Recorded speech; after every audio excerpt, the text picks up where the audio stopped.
యాకోబు పత్రిక మొదటి అధ్యాయము 15వ వచనంలో చెప్పబడినట్లు, దురాశ గర్భము ధరించి పాపమును కంటే పాపము పరిపక్వమై మరణాన్ని కంటుంది.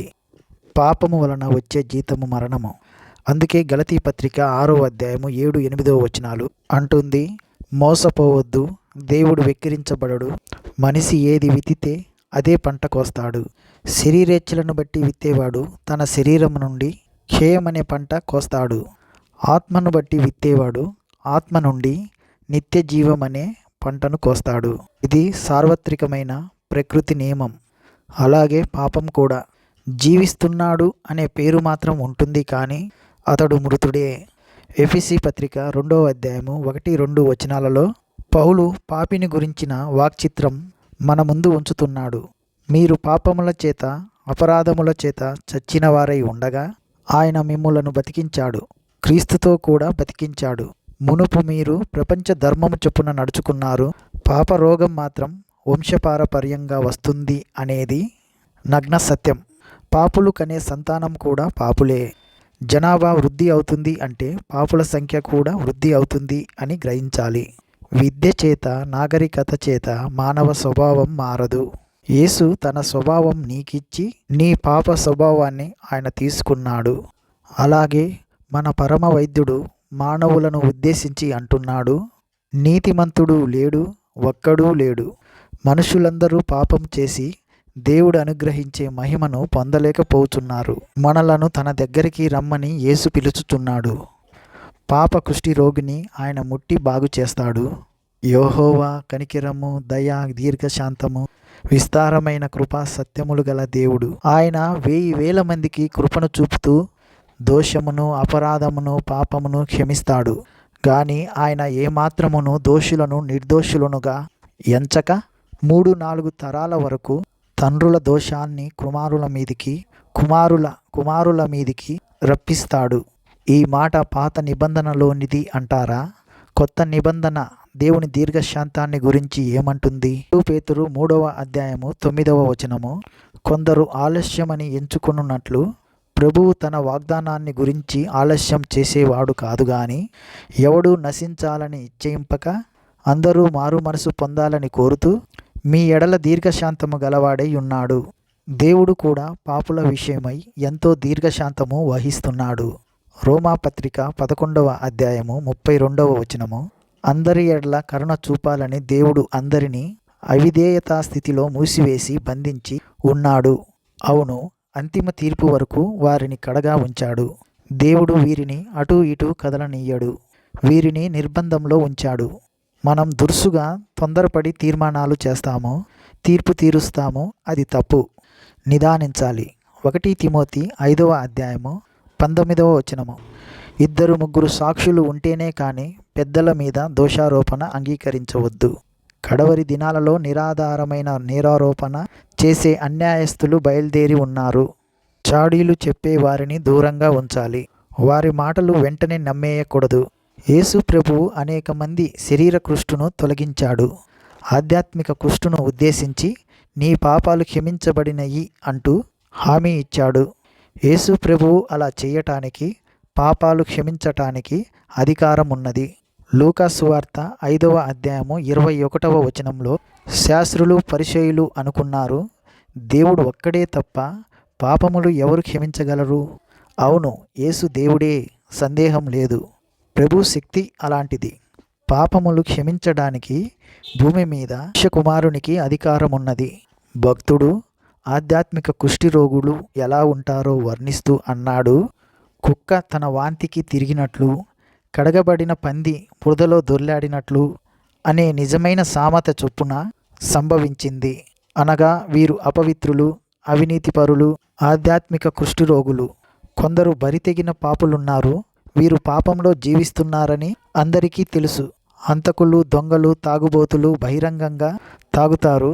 వారిని ఎవరైనా ఏమైనా అంటే దౌర్జన్యంగా వారి మీద పడి కొడతారు. ఇట్టివారు పాపానికి దాసులు. ఏదో అద్భుతము జరిగి ప్రభువు కృపచేత వీరు బాగుపడాలనే కానీ ఏ మానవ మాత్రుడు వీరికి సహాయం చేయలేడు. కొందరు అతి నాగరికులైన క్రైస్తవులు ఉన్నారు. వీరు సంఘ సభ్యులుగా చలామణి అవుతారు, కానీ వీరు రక్షణ పొందినవారు కారు. ఆ మాట ఎవరైనా అంటే ఊరుకోరు. ఇలాంటి వ్యక్తులను సంస్కరించడం అసాధ్యం.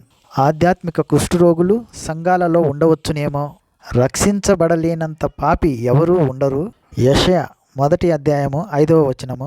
నిత్యము తిరుగుబాటు చేస్తూ మీరెందుకు ఇంకా కొట్టబడుతున్నారు?